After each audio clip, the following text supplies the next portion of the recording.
Please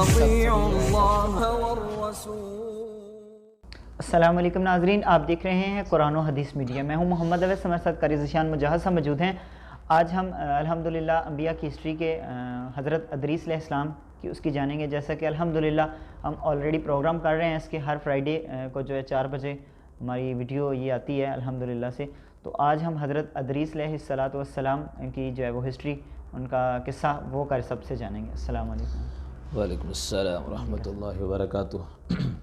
نحمدہ و نصلی علی رسولہ الکریم، اما بعد، اعوذ باللہ من الشیطان الرجیم، بسم اللہ الرحمن الرحیم۔ ویس بھائی، ادریس علیہ السلام یہ بھی ایک نبی گزرے ہیں۔ نوح علیہ السلام سے یہ پہلے ہیں۔ آپ کو پہلے بھی بتایا تھا کہ زیادہ تر یہ تاریخ کے حوالے سے باتیں ہیں۔ جی تو ان میں جو تذکرہ کیا گیا ہے کہ یہ نوح علیہ السلام سے پہلے کے۔ ادریس علیہ السلام کے جو نوح علیہ السلام ہے، یہ پشت وائز دیکھیں تو وہ چھٹی لڑی سے ملتے ہیں جا کے نسبت کے اعتبار سے، اور ادریس علیہ السلام کہ نوح علیہ السلام پڑپوتے لگتے ہیں، جیسے ہم کہتے ہیں نا پڑپوتے، یہ نسلی اعتبار سے اور پشت کے اعتبار سے۔ ادریس علیہ السلام کے مختلف زبانوں میں مختلف نام تذکرے کیے گئے، نام کا، جیسے عبرانی زبان میں، یونانی زبان میں اور نام ہے، اور عبرانی میں اور ہے، اور قدیم عربی میں اکنو بتایا گیا ہے، اور جدید عربی قرآن کے مطابق، قرآنی عربی کے مطابق آپ کا نام ادریس بتلایا گیا۔ ادریس علیہ السلام کے حوالہ سے سورہ مریم کے اندر اور سورہ انبیاء کے اندر آپ کا تذکرہ کیا گیا۔ آپ کو صابر کا خصوصی لقب ہے، یعنی آپ ایک صابر نبی تھے۔ دیکھو صفات تو تمام میں پائی جاتی ہیں، لیکن کسی کے ساتھ خاص کر تذکرہ ہوتا ہے۔ جیسے انبیاء تمام اللہ کے دوست ہی ہیں، ولی اللہ کا دوست ہوتا ہے، لیکن حضرت ابراہیم علیہ السلام کے بارے میں خاص لفظ کا تذکرہ ہے، تو اسی اعتبار سے یہ صابر نبیوں میں ان کا تذکرہ ہے۔ اور پھر انہوں نے تقریباً 353 برس کی عمر جو گزاری، تو اللہ رب العالمین نے ان کے اوپر بھی صحائف نازل کیے، اور وہ جو صحائف نازل کیے ہیں ان کے اندر تعلیمات کا تذکرہ ہے۔ ہماری ہسٹری بیان کرنے کا ہمارا مقصد یہ ہے کہ لوگوں کی اصلاح ہو جائے۔ اگر ہم شروع سے ایک ایک نبی کی مکمل ہسٹری بیان کریں تو میرا خیال ہے ایک ایک کے اوپر پتہ نہیں کتنے کلپ بن سکتے ہیں۔ تو تعلیمات کے حوالہ سے حضرت ادریس علیہ السلام کے اوپر جو صحائف نازل ہوئے اور جو انہوں نے اپنی قوم کو دعوت دی تھی، تو اس میں سے سب سے پہلی جو بات تھی وہ یہ تھی کہ لوگوں ایک اللہ کی عبادت کرو، یعنی توحید۔ اور یہ صرف ان کا ہی نہیں بلکہ جتنے انبیاء آئے، تمام انبیاء کا مشن ہی یہ تھا کہ ایک اللہ کی عبادت کی جائے، اللہ کے سوا کسی اور کو پوجا نہ جائے، اللہ کے ساتھ کسی کو شریک نہ ٹھہرایا جائے۔ اب توحید کے حوالے سے ہم دیکھیں تو بڑی ساری اس میں باتیں آ جاتی ہیں آج کے اعتبار سے بھی۔ محمد الرسول اللہ صلی اللہ علیہ وسلم نے جب پہلی دعوت دی تھی تو اس وقت آپ نے بھی یہی بات کہی تھی، قولوا لا الہ الا اللہ تفلحوا تملکوا العرب والعجم، تو یہی بات ان کی تھی۔ اور پھر فرمایا جو دوسری بات تھی، مختصر بات، کہ اخلاص کے اندر نجات ہے، کہ جو بھی کام کرنا ہے، یعنی ان کی تعلیمات کے اندر دوسرا پوائنٹ یہ تھا کہ جو بھی بات کرنی، جو بھی آپ نے نیکی کا کام کرنا ہے، اس کے اندر اخلاص لا دیں۔ جب اخلاص آ جائے گا تو آپ کا وہ چھوٹے سے چھوٹا جو عمل ہے، ایک مثال کے طور پہ ایک تنکا مسجد سے اٹھا کے باہر رکھ دیتے ہیں، پھینک دیتے ہیں، تو وہ آپ کی نیکی لکھی جاتی ہے، اور وہ ایسی نیکی کہ کل قیامت کے دن ایسی نیکی کو انسان ترسے گا، نہ اس کا باپ دے گا، ماں دے گی، نہ بھائی دے گا، حتیٰ کہ اس کی بیگم اور جتنے بھی عزیز و اقربا جو دوست ہیں دنیا کے اوپر، وہ اپنی جان نشاور کرنے تک جاتے ہیں دوست کے اوپر، قیامت کے دن وہ ایک نیکی نہیں دے گا۔ تو فرمایا کہ اخلاص کے ساتھ جو کی ہوئی نیکی ہے وہ کل قیامت کے دن آپ کے کام آئے گی۔ لیکن اگر آپ کے عمل کے اندر ریا آ گئی، دخلاوا آ گیا، لوگ دیکھیں، بڑا عالم ہے، بڑا خطیب ہے اور بڑا قاری ہے، تو پھر فرمایا کہ وہ آپ کا پہاڑوں جتنا بھی جو عمل کیا ہوا ہے وہ ضائع ہے۔ تو یہ دوسرا پوائنٹ تھا کہ اخلاص لازمی ہونا چاہیے عمل کے اندر۔ ادریس علیہ السلام کی تعلیمات کے اندر بھی یہ بات تھی۔ اور پھر اسی طرح ادریس علیہ السلام کی تعلیمات میں سے ایک بات یہ تھی کہ طہارت، پاکیزہ رہنا۔ تو نبی صلی اللہ علیہ وسلم نے بھی فرمایا الطہور شطر الایمان، اور پاکیزہ رہنا ایک بہت بڑا عمل ہے۔ سبحان اللہ۔ اور پاکیزگی جو ہے انسان کی وہ کئی ایک طرح سے ہے، دل کا پاک ہونا، سب سے پہلے بات دل کا پاک۔ اگر بندہ دل سے پاک اور صاف ہے تو وہ اللہ کے قریب ہے۔ سبحان اس کے دل کے اندر نہ شرک ہے، نہ اس کے دل کے اندر منافقت ہے، نہ اس کے دل کے اندر کسی کے بارے میں حسد ہے، کوئی ایسی عداوت بغاوت دشمنی کچھ نہیں اس کے دل کے اندر۔ حسن ظن نہیں رکھتا ہے کسی کے بارے میں، حسن سو نہیں، یعنی برا خیال نہیں کسی کے بارے میں سوچتا نہیں۔ یہ دل کی ایک پاکیزگی ہے۔ اگر وہ اوپر سے تو بڑا دوسروں کے ساتھ میل جول رکھتا ہے اور تعلق رکھتا ہے اپنا، لیکن دل کے اندر ایک دوسرے کے خلاف ہے، جیسے آج کل اکثر دیکھا جاتا ہے رشتہ داریوں کے اندر اور دوستیوں کے اندر بھی دیکھا جاتا ہے، اوپر سے تو بڑی محبت ہے، بڑا پیار ہے، دل نہیں صاف۔ تو فرمایا کہ پاکیزگی۔ اور دوسری پاکیزگی کی قسم ایک یہ ہے کہ انسان کا دل کے بعد انسان کا جو جسم ہے، جسم بھی پاک ہونا۔ اب جب تک جسم پاک نہیں ہے اس وقت تک آپ کی عبادت قبول نہیں ہے۔ آپ روزہ رکھتے ہیں، نماز پڑھتے ہیں، زکوٰۃ دیتے ہیں، جو بھی کام کرتے ہیں نیکی کا وہ قبول نہیں ہے اللہ کے ہاں۔ اس لیے آج نوجوانوں کے نام یہ اہم پیغام ہے کہ آج ہم خیال ہی نہیں کرتے اپنی پاکیزگی کا، طہارت کا خیال نہیں کرتے۔ کپڑے پلید ہیں، کپڑوں کے اوپر چھینٹے پڑ گئے ہیں، کھڑے ہو کے کچھ نوجوان پیشاب کرتے، اور جب کہ یہ ٹھیک نہیں ہے، اس سے کپڑے پاک نہیں رہتے۔ اور کوئی ایسی مجبوری ہو کہ بندہ بیٹھ نہیں سکتا، اب آپ کہیں گے کہ یہ بھی مجبوری ہے کہ پہنی ہوتی تو بیٹھا نہیں جاتا، تو یہ ایسی مجبوریاں اسلام کے اندر نہیں ہے دیکھی جاتی، کیونکہ وہ لباس پہلے تو آپ نے مخالفت کر دی کہ سنت سے ہٹ کے لباس پہنا، ٹھیک ہے، تو جب ایک مخالفت کی تو دوسری پھر آپ کے لیے مجبوری بن گئی، تو اس لیے یہ مجبوری باتوں سے باتیں نکلتی ہیں۔ بہرحال یہ پاکیزگی جسم کی لازمی ہے۔ اسی طرح مثال میاں بیوی کا معاملہ ہے، یا ایک بالغ انسان ہے وہ محتلم احتلام ہو جاتا ہے اس کو، تو اس کی پاکیزگی، تو ایسا سننے بھی آیا اور دیکھنے میں بھی آیا کہ کتنے کتنے گھنٹے لوگ جو طہارت حاصل نہیں کرتے۔ اللہ چاہیے تو یہ کہ اگر نوجوان ہے یا میاں بیوی کا مسئلہ ہے یا کوئی بھی ایسا کہ وہ پاکیزہ نہیں ہے، جب بھی ان کا یہ معاملہ بنا ہے فوراً اٹھ کے اپنی طہارت حاصل کرے۔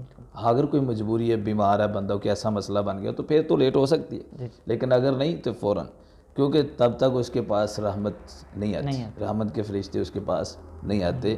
یہ نوجوانوں کے نام پیغام ہے کہ آج ہم طہارت کا بالکل خیال نہیں کرتے، اور ہم امت کے نبی کی صلی اللہ علیہ وسلم کی کہ جو ہمیشہ باوضو حالت میں رہتے تھے، اور اللہ کے نبی صلی اللہ علیہ وسلم نے فرمایا کہ جو بندہ سوتے وقت وضو کر کے سوتا ہے نا تو ساری رات کی اس کی عبادت لکھی جاتی ہے۔ وہ کروٹ لیتا ہے ادھر ادھر تو فرشتہ اس کے اوپر جو نگران ہے لکھنے والا اس کی عبادت میں لکھا جاتا ہے۔ کام کیا کیا؟ صرف ایک وضو۔ تو وضو ایک پاکیزگی، جسم کی پاکیزگی، طہارت، اور دل کی، اور پھر اسی طرح انسان کے جو کپڑے ہیں وہ بھی پاک ہونے چاہیے، جس کا نبی صلی اللہ علیہ وسلم کو بھی حکم دیا گیا کہ اے نبی آپ اپنے کپڑوں کو پاک صاف رکھیں۔ تو ان چیزوں کا ہمیں خاص کر کے خیال رکھنا چاہیے کہ ہماری طہارت کیسی ہے، دل کی پاکیزگی، کپڑوں کی پاکیزگی، اور اسی طرح ہمارے بدن کی پاکیزگی کے ساتھ ساتھ مال کی پاکیزگی۔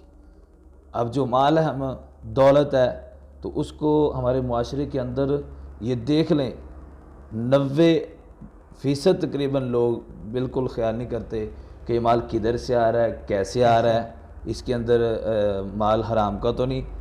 اب دیکھیں ایک ڈیوٹی کرنے والا ہے، وہ اپنی ڈیوٹی نہیں مکمل دے رہا تو اس کے مال کے اندر وہ حرام ہے، کہ جس کی جتنی اس کی ڈیوٹی تھی تنخواہ تو پوری لے رہا ہے لیکن وہ اپنی ڈیوٹی پوری نہیں۔ ایسے بھی ہم نے لوگ دیکھے ہیں کہ وہ کچھ مثال کسی شعبے سے تعلق رکھتے ہیں کہ وہ انہوں نے وہاں سے چھٹی لی ہے، کسی طریقے سے چھٹی لے کے اپنا پرائیویٹ کام کر رہے ہیں، اللہ پرائیویٹ کاروبار کر رہے ہیں. تو نام نہیں لیتا کسی بھی شعبے کا, کیونکہ یہ لوگ جانتے ہیں, وہ کہتے ہیں جو کام کرتے ہیں اسے پتہ ہوتا ہے ہم کیسا کر رہے ہیں.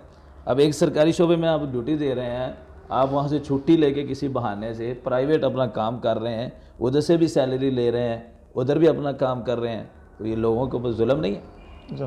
مثال کے طور پہ ایک ڈاکٹر ہی ہے, اس کی ڈیوٹی کیا ہے؟ مریض کو چیک اپ کرنا. وہاں سے وہ 1,00,000-2,00,000 لے رہا ہے, سائڈ پہ اپنا وہ وہاں سے چھٹی لے کے کام کر رہا ہے. یا ایسے بھی لوگ دیکھے گئے ہیں کہ وہ اپنے سرکاری اوقات کے اندر وہ اچھے طریقے سے ٹھیک کام کرتے ہی نہیں ہیں, پرائیویٹ طور پہ بلا رہتے ہیں. تو یہ ہمیں سوچنا چاہیے, ہمارے معاشرے کے اندر ہمیں دیکھنا چاہیے. تو یعنی یہ پاکیزگی والا بھی عمل ہے. تقریباً ہر نبی کی تعلیم کے اندر جو آپ کو پیغامات اللہ کے طرف سے دیے گئے, صحیفوں کے ذریعے, کتابوں کے ذریعے, وحی الہی کے ذریعے جو آپ انبیاء تک پہنچائے گئے, تو ان کے اندر یہ بات شامل ہے کہ انسان کا مال, طہارت ہے نا, تو طہارت کے اندر یہ ساری چیزیں آتی ہیں. انسان کا مال, انسان کا دل, انسان کا لباس اور انسان کا بدن پاکیزہ ہونا چاہیے.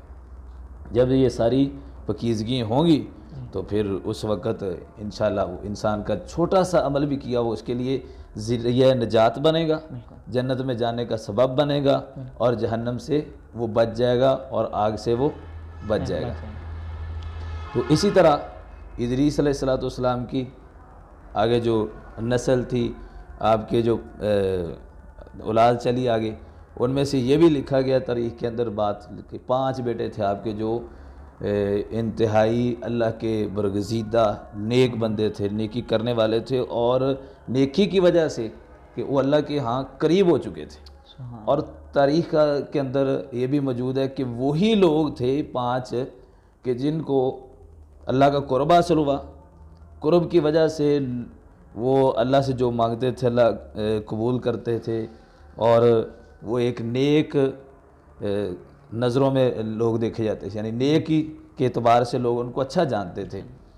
تو وہی لوگ جب فوت ہوئے تھے تو ان کو پھر آگے مجسمے بنا کے وہ نوح علیہ السلام کے دور کے اندر جن کی پوجا کی جاتی تھی, بعض نے تاریخ کے اندر لکھا ہے کہ وہ وہی لوگ تھے, یعنی وہ ادریس علیہ السلام کے بیٹے تھے.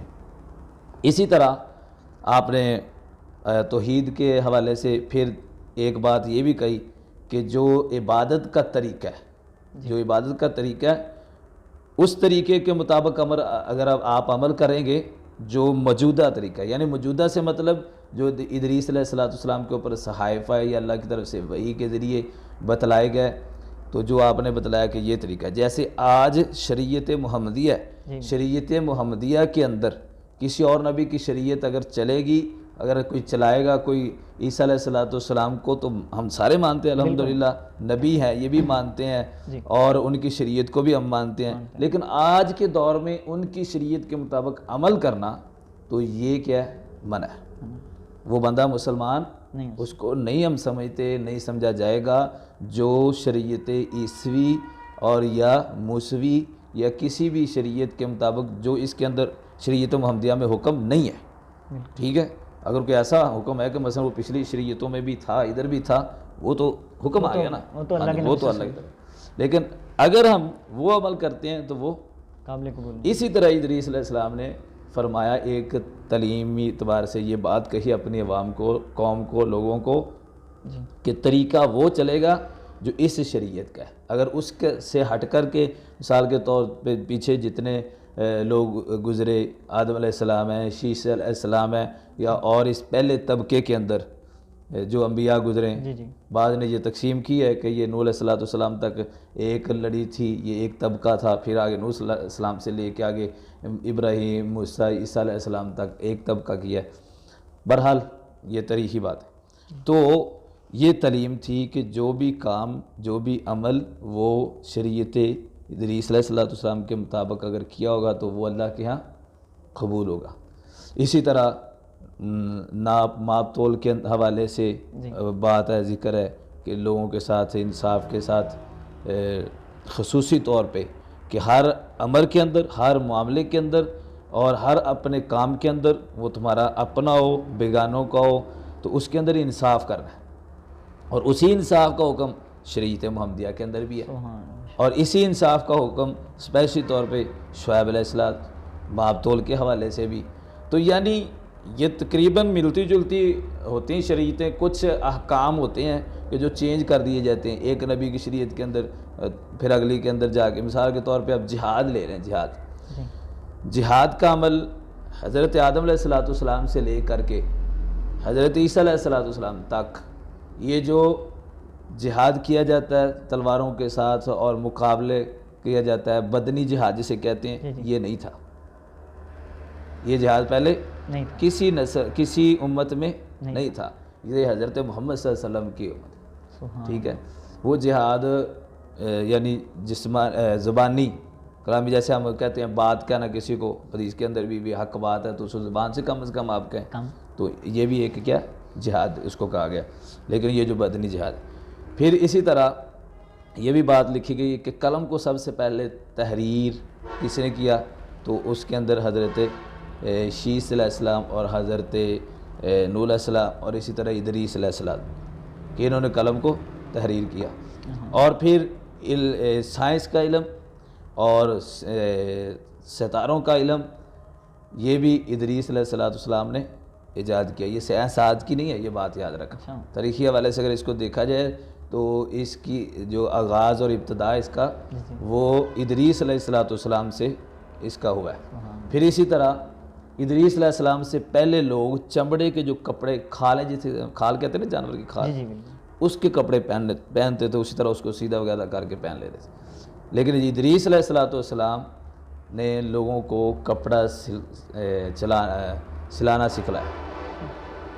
تو یعنی یہ ان کے فنون میں سے اور وہ ان کے اوپر جو صحائف نازل اور ان کی تعلیمات میں سے باتیں تھیں جو آج بھی ہمارے نوجوانوں کے لیے وہ لازم ہے.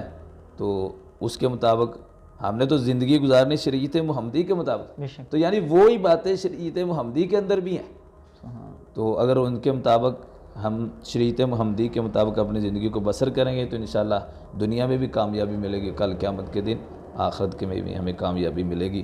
باتیں اور بہت ساری ہیں لیکن اتنا قریب میرا خیال بہت ہے. اللہ عمل کی توفیق عطا فرمائے. ایک بات پہ کہ اوپر بھی عمل ہو جائے تو ہماری نجات کے لیے کافی. بہت بہت شکریہ جی. الحمدللہ قاری ذیشان مجاہد صاحب ہمیں انبیاء کی ہسٹری کے بارے میں بتا رہے تھے. اگلے پھر حاضر ہوں گے, تب تک کے لیے ہمیں اجازت دیجیے. اللہ حافظ. بہترین صدقہ جاریہ حاصل کرنے کے لیے اس ویڈیو کو لائک کریں, شیئر کریں اور کامنٹ کریں. ہمارے چینل کو سبسکرائب کریں اور پیج کو لائک کریں. قرآن و حدیث میڈیا.